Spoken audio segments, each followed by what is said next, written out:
Good morning. I am Shravan Chunduri, Head of Technology at TaiyangNews.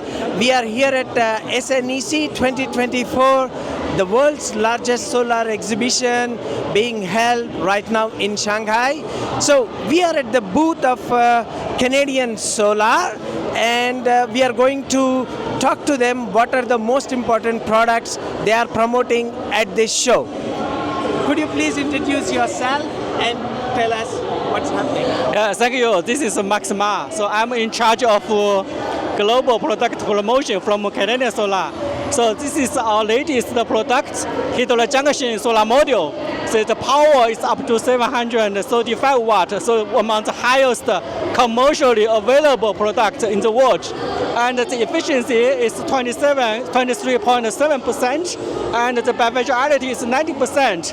So actually, Canadian Solar is doing the HJT technology since 2021. So at the time, we launched the commercially available product for the rooftop application. So this is the first time we introduced the HJT product for the utility applications.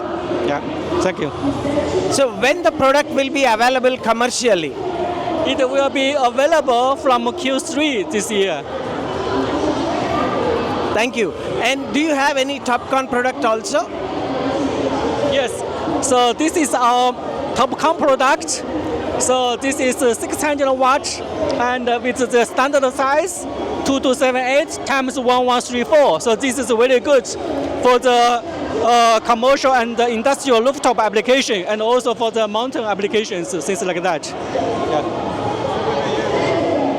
So is it also available commercially right now? Yeah, this product is already available since Q2 last year. Okay, thank you. Thank you.